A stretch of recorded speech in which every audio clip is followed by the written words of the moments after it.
ティグランドデジョンです。今回はね、ナビ vs メガエンパイアブラジル2というところとね、やっていきたいと思います。早速やっていきましょう。はい、というわけで早速やっていきましょう。先行ナビの方からクイヒーライドラということでね、ライドラ6体編成と今まで見た中で一番ライドラの数が多いクイヒーライドラ編成になってます。まあ割とね、このクイヒーが、あれこれ見たことあるな。この後、3時から食い火してベイビドラサイドカット、誰かの配置で出てたんじゃねこれわかんないけど。ケストカップで見たんで、どっかが使ってた配置っぽいっすね。うん。まあ、基本的にはここを回収して3時食い火展開からのベイビドラ弊社カットでっていう流れになると思うんですけど、やはりそうですよね。見たことある攻めだな、これは。うん。で、9時の方がシューターぶっ刺さりというところ。で、大砲、これ、絶対どっかで使われてた配置だな。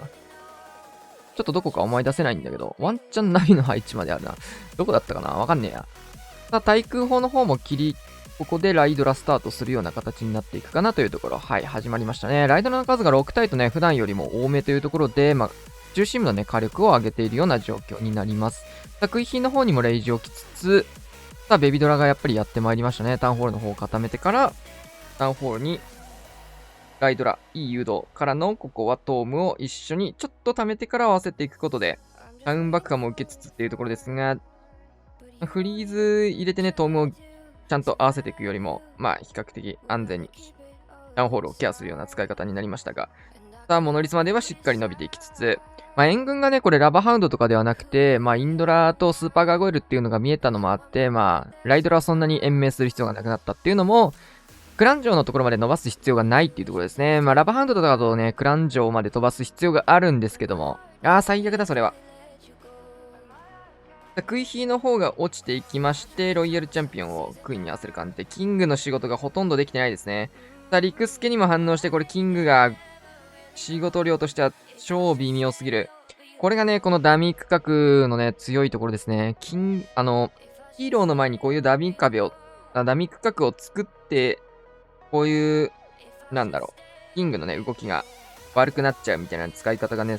クイーンがね、結構流れやすかったりするので、このダミー壁ちょっと流行ってますね。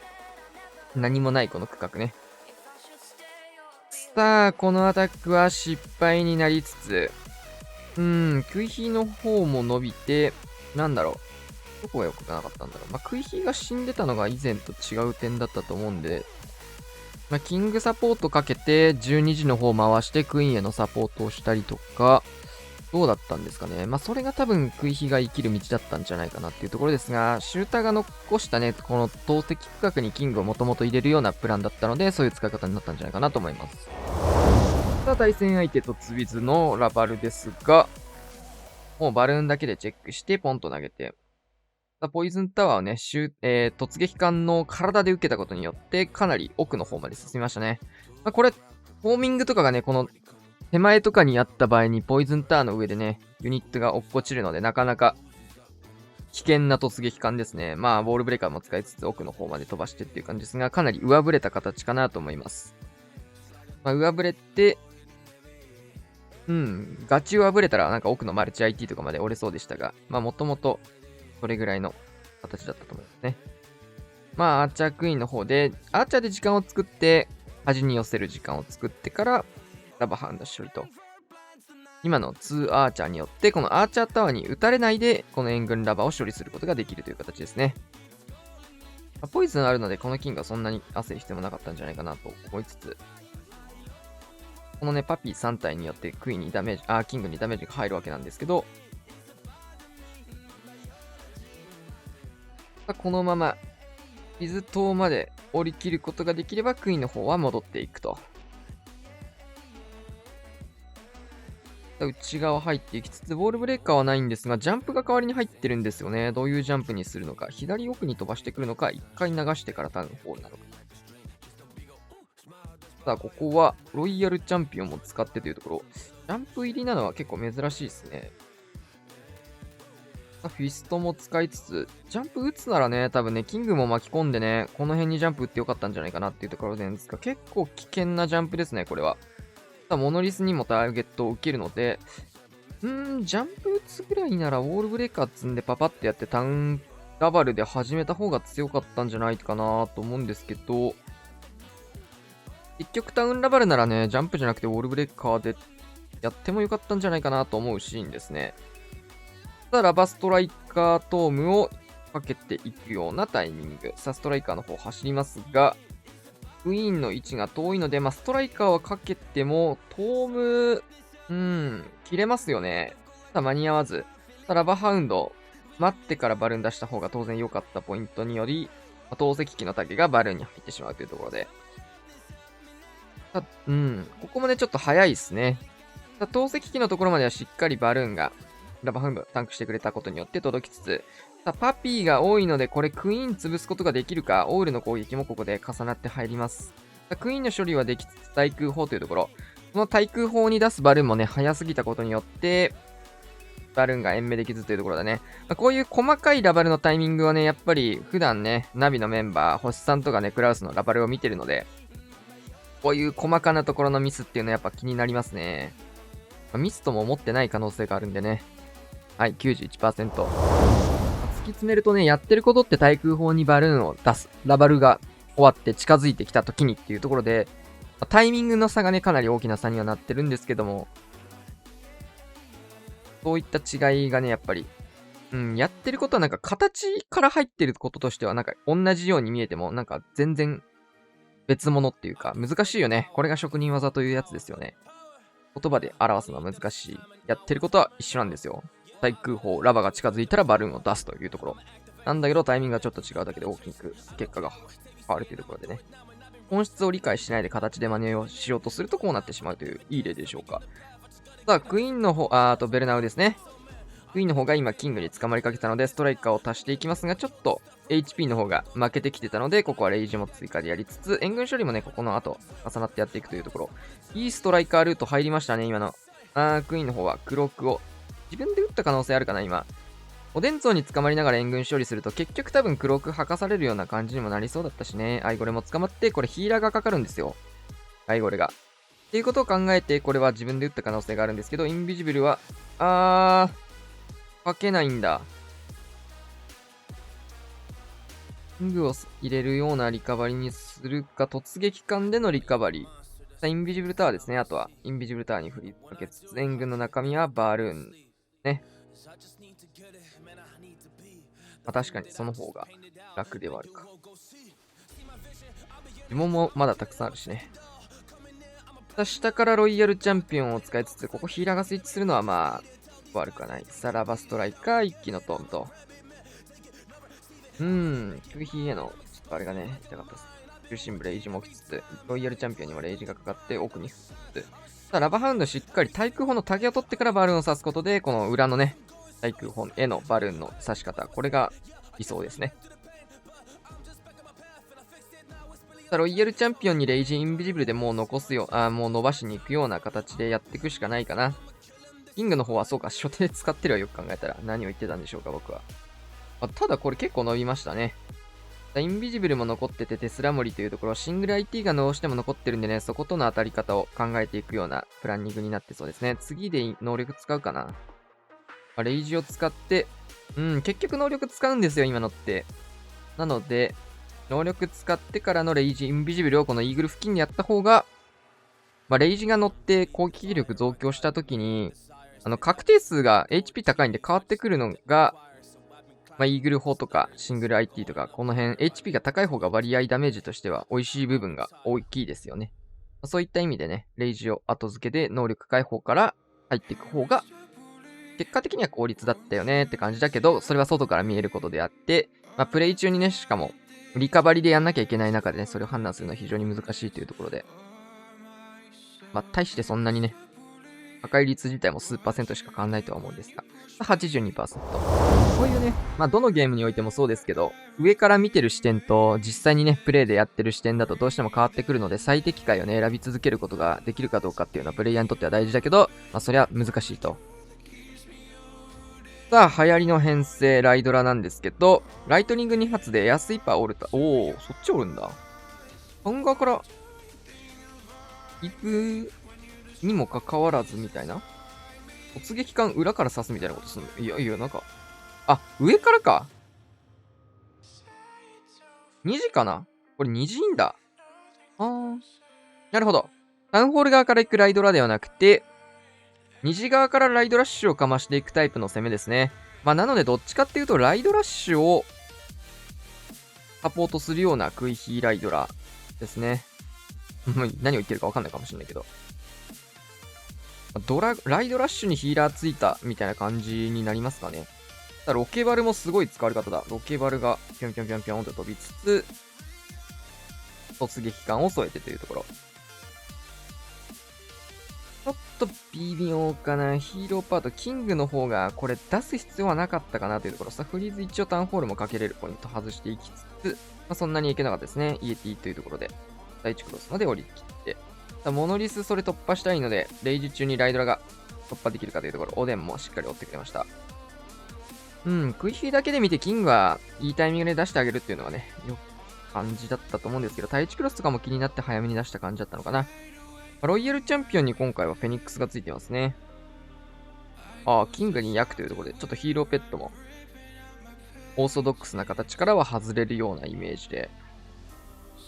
今流行ってるクイヒーライドラとはね、ちょっと違う形でのクイヒーライドラの使い方だったんですが、ドラゴン編成でもね、ちょいちょいこういう、花火でね、日本の方ではちょっと流行ったんですよ。リターンの呪文を使った。花火。スーパーガーゴイル編成ですね。片方の対空砲とかをクイーンで取って回収しつつというところをやってたんですけど、それに近いような形かな。だった場合はヒーラーの数ちょっと多いなっていう印象で。ただ伸びますね。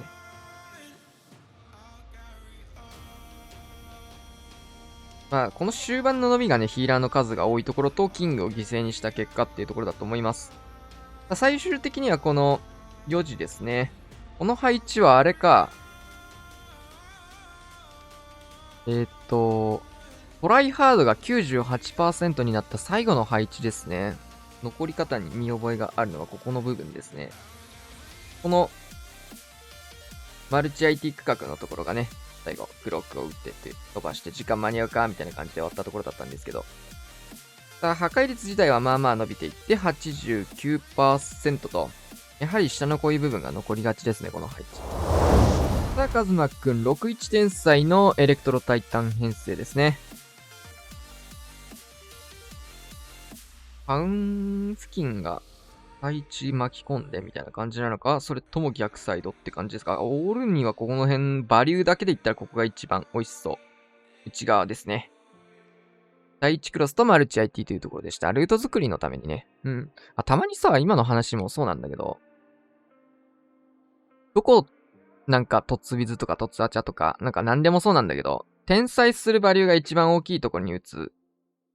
それもね、一つのプランのあれになるかなっていうところでもあるし、つなぎ目にもなるかなっていうところなんですけど、それよりもなんかルートが作れるかどうかの方が大事なことの方が多くて、プランニングのね、きっかけになる激強天才みたいな、かなりバリューになるような場所があれば、それも一つポイントになるかなと思うところなんですけど、そうじゃなくて、どっちかっていうとやっぱね、ルートが作れるかどうかみたいな方が大事なことも結構多いので、それ以上になんか大きいバリューが取れてしまったら話は別なんですけど、そんなに大きいバリューのね、取れるような場所って今の配置であんまりないと思うので、だから、単純にね、バリューがどれぐらい取れればいいですかとか、そういう簡単な話ではなく、ルートが取れるかどうかみたいな、おっさんの突撃とか見てれば結構わかるところもあると思うし、なんか、あんまり、私としてね、なんか援軍も釣れてないし、タウンホールだけ拾ったみたいな形でヒーローパート、突撃のパートね、終わらして、あとはタウンホールを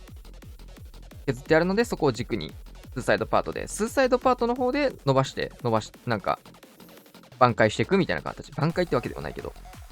考え方がね、違うことも多いのでね、そういう感じで考えてあげるといいかなっていうと。単純にバリューだけを考えてやってるわけじゃないので、考え方のポイントとして、そういう考え方をしている。なんかルートが作れるかどうかみたいな考え方をしたい。難しいけど、これ。そういうような話をしてるうちに、リストが残っていって、このまま全開に回っていきそうですね。っかりね、シューターから出てきたユニットがね、投石の方に向かってなかったんですけど、ホグとかバルーン合わせての全開でした。結局のところね、クラクラなんてでも配置によるの一言に決まってしまうんですよね。マジで、そうね、配置によらなかった場合、めちゃくちゃ簡単なゲームになるよ、だって。配置によるからこそ面白いゲームになってるわけで、そんな単純なゲームじゃないので、難しいですよね。うん。対戦相手、スーパーボーラーというとこ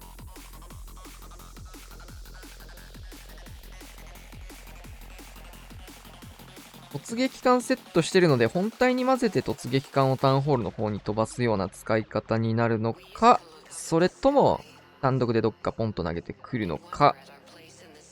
基本的にはタウンホール本体と混ぜて投げそうですけどね。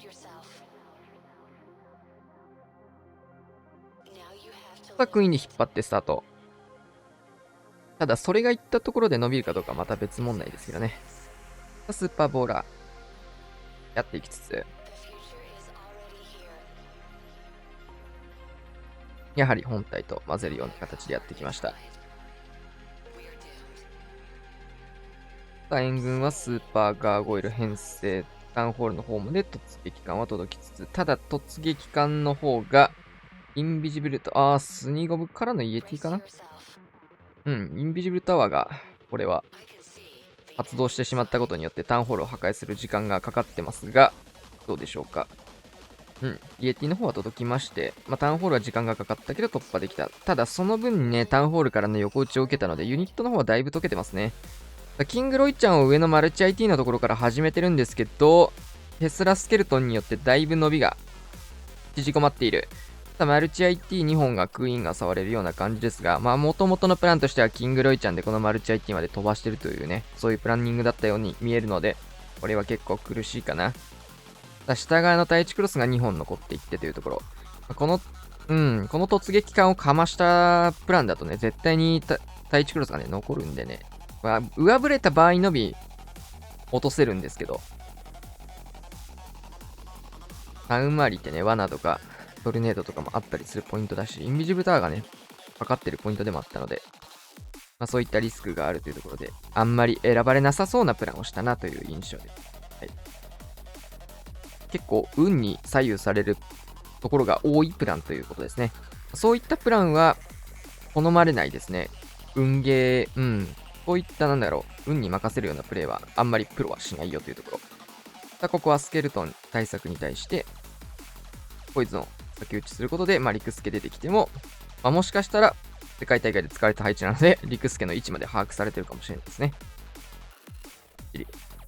いいポイズンです、これは。他にね、ポイズン使うような場所がないんでね。80% というところで。さあ、ホッサン、スーパーアーチャーですね。最近スーパーアーチャーのホッサンの中での使用率が非常に上がってるというところで、一時期ね、スーパーウィザードの方で突ウィズをかなりかましてたんですけど、タウンホールも結構真ん中目というところと、中心部火力も結構重なって多めなところなので、ここはスーパーアーチャーを使用したというところ。エアスイにワンプッシュされつつ、届かせたかったポイントまでは届いた感じ。エレクトロタイタンもね、入っているんですが、しっかりウォーデンの方に釣られて戻っていってくれました。ここはタウンホール、モノリス、この辺をね、巻き込んで打っていくようなところまで飛ばしてきましたが、タウンホールは、触ってくれてますね。スーパーチャパートは、タウンホールプラス、投石プラス、モノリスプラス、クロスボウプラスでもうちょっと伸びるといいんですが、クロスボウ打ちたいかな。ちょっと厳しいか、そこまでは。クロス折れると楽になるんだけど、クローンの時間が終わってしまいました。シンデレラの12時です。12時になったシンデレラでしたね。今回は、フェニックスではなくて、フロスティをキングにつけてきましたね。クイーンの方は、クローク使わされて、クローク使った後のこのマルチ IT は結構しんどい。ロイヤルチャンピオン使ってね、サポートみたいな意味合い、クイーンの火力増強、クイーンがね、ただで、死んじゃうにしてもただで殺させないみたいな感じでね。無駄にしないようなロイヤルチャンピオンの追加だったんですが、罠も固まりつつ、リクスケに捕まるとね、ロイヤルチャンピオンちょっと手が止まっちゃうんでね。想定してたよりもヒーローパートとしては伸びてない形になってるかな。さあ、ストライカーはマルチ IT プラス何かで死んだのかな。今、届かなかったですね。マルチだけで死んだかな。レイジター乗ってたか。レイジター乗るとやっぱ火力が大かかりますね。9時の投石区画というところも伸びず、本来ならばヒーローパートで多分ね、ここら辺まで伸びて流れの中で9時からラバルすることでヒーローパートと一緒に進めていこうというね、プランニングだったと思うんですけど、ちょっと伸びきらず。安いワンプッシュはある程度計算入ってたかな。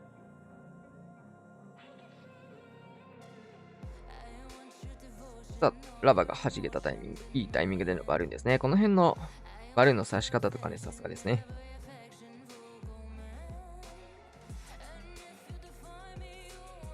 さあ、ビズとのタゲを取る裏バルーン。これによって本体のバルーンが HP 落ちてるところもあるんですけど、範囲ダメージを受けないとか、こういったね、細かな技術が、この破壊率の伸びにつながってきます。そうなると、最終的に、この辺までね、伸びてればいけてたんじゃないかなというところ。やはり中心クロスがね、このプランだと、ラバルパートで落とすのが結構難しいし、ヒーローパートで落とすのもかなり難しいので、このクロスボウがキーになるという意味でね、クロスままで取りたいという風にスーパーアーチャーパートで言ったのはそういった理由でした。90% 惜しい。もしかしたらワンチャン見捨てて逆サイドラバルでね、9時の方展開しなかったら最終的にいけた可能性が、いけたまではいかないかもしれないけど、投石突破まではいけたかもしれない。さあ、スーパーアーチャー編成のエレクトロタイタン。この配置ほんと不思議だよね。安いの位置がこんな感じで。整ってないという形。一見ね、ボックス配置普通に左右対称のように見せかけてエアスイーパーの位置が違ったり、この対象なんですよね。このマルチ IT 区画っていうのが。結構アシンメトリーになってて、何かを狙ってるとは思うんですけど。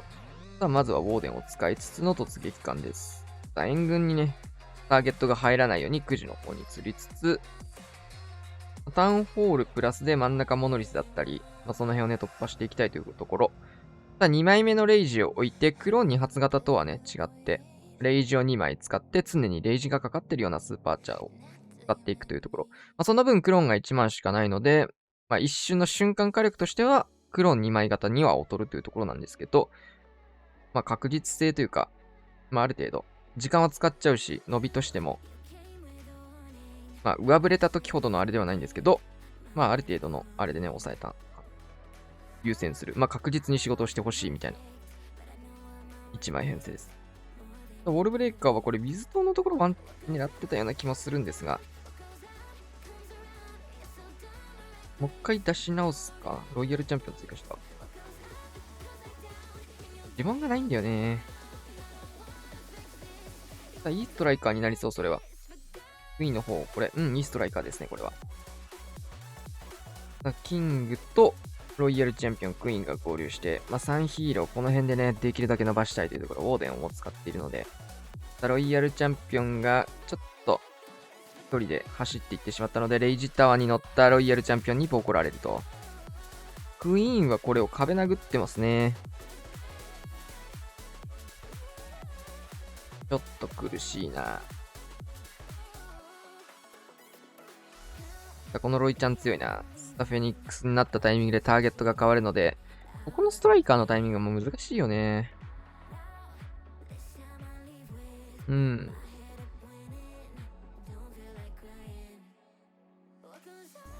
この手の配置って、タウン裏のこのマルチ IT に最終的にヒーローとかで伸びて、ここまでね、伸びないといけないので、これも最後の伸びみたいなところで、マルチ IT を確実に折れるユニットとして持ってきてないじゃないですか。こういうのもちょっと運ゲーになりやすいポイント。ユニットがちゃんと生き残って、感覚値としていけるであろうというようなプランニングになるわけなので、これがちょっとね、あんまりプロが好まないことの一つになってるかなというところ。感覚が極まってればまた話は別なんですけど、ここまで、もう、ここまでやってる人ってもうすべてのプランを基本的に感覚でやってるような人だと思うんでさあ、伸びましたが 82%。さあ、ナビ最終アタックですね。ブラウス、ネクロが1枚入って、フリーズ8枚。ドラゴンライダーも1体というところ。最近好きな突おでんですね。いろいろトームにかけてというところ。対空砲にかかったバルーンもトームかけたかったポイントだったんですが、ヘイストかけてここは投石機まで。KOK との試合でもこういう形やってましたね。ここの11のところもトームかかってれば、1体のバルーンで落としきることができましたが、ちょっとそこは失敗。クラウスの中で最近流行ってる初手のやり方ですね。初手バルーン突トームをかまして、一区画。どうせ突撃艦をトームにかけて使っていくんだったら、そのバルーンをもう少し増やしてヘイストまで使って、アドバンテージを取っていこうというところ。そしてタウンホールを取るのがスーパーウィザード、スーパーアーチャーとかではなくね、呪文を使わずにタウンホールを突破ができるスニークゴブリンという編成なので、ラバルの方にオーデンをすでに使っていても呪文がたくさんあるのでリカバリーがしやすいというような、そういうプランですね。危ない。キングの方はしっかり戻っていって。スケルトンの呪文はロイヤルチャンピオンを守るために単体のね、防衛施設がここ重なってるので、スケルトンの呪文が刺さりやすいというところ。ロイちゃんちょっと内側入ってほしくなかったな。バルーン追加ですね、それは。そしてネクロの、ね、スケルトンとかもね、ロイヤルチャンピオンのサポートですね、ターゲ取り。これネクロ刺さるポイントにはなってますね、確かに。このアーチャータワー切れば下が結構強そう。トランに対して。ロイちゃんのブーメラン来たわ。中心ここスケルトンフリーズを使ってクイーンを逆サイクイーンまで、マルチ IT までクローク持ってきたいというようなイメージですかね。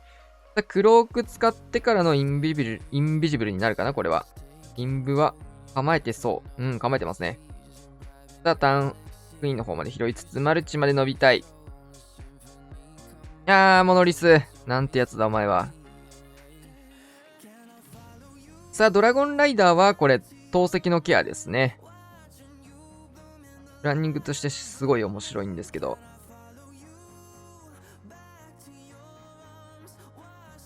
両サイドのね、これがすごい失敗にはなりそうなんですけど、プランニングとしてよく考えられてた部分ですよね。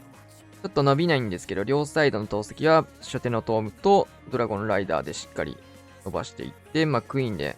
ヒーローパートでね、中心部のこの大きいオープンスペースを飛ばしていって、ネクロとスケルトンの呪文でロイヤルチャンピオンだったり外周部飛ばして、そうなるとね、残ったバルーンで取るはずのモノリスっていうところがヒーローパートにも手が届くようなね、射程の長い防衛説になってて、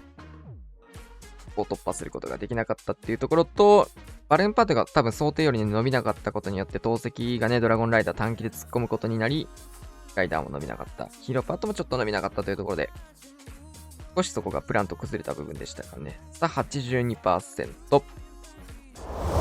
ラストアタックになります。スーパーバーバリアンラッシュ。たまに現れるスーパーバーバリアンラッシュ何なんですかね。さあ、こちらもスーパーアーチャー編成ということで、初手にウォーデンを使って、トームをかましていきます。こういうのもだからバルーン増やしてヘイストバルーンとかでね、投石とかまで突破するとちょっと強くなるみたいな感じだけど、結局スーパーアーチャーなら内側から折れるからする必要ないね。ゴブリン増えそう、それ。ゴブリン増えましたね。さあ、ゴブリンが増えたことによって、スーパーアーチャーの火力が落ちそうです。さあ、これラバハウンド引っ張らないと、ラバタケになって、負けなかったですね、インビジブル。さあ、もうゴーレム展開して、ウォーデン引っ張って始めていくような形になりました。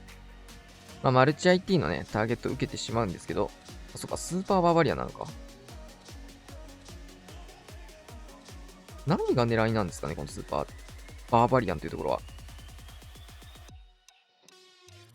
細かくサイドを削って伸ばしていくような形、ウォールブレッカーも使いつつ、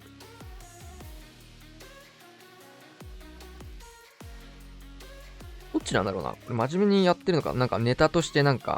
展開取れた時に映えるからみたいな選択なのかわかんないですけど、スーパーバーバリアンどっちかっていうとそういうイメージがありますね。ロイちゃんちょっとインビジブル、間に合わず。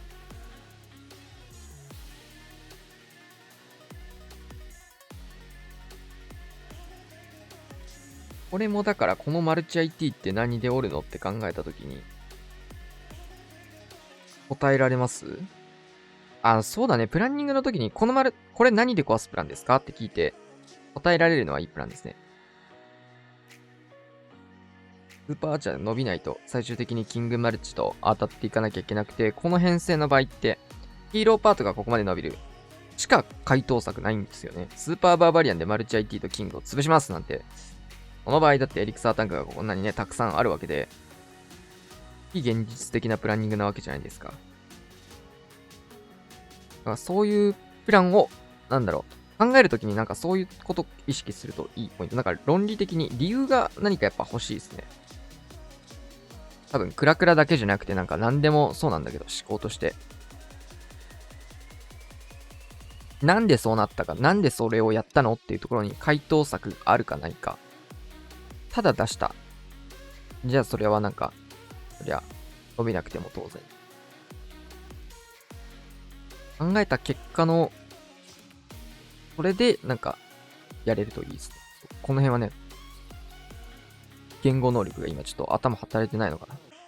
すごい微妙な回答になっちゃってるんですけど、なんかそういう感じですね。こういう感じという抽象的な答えですが。さあ、73%。と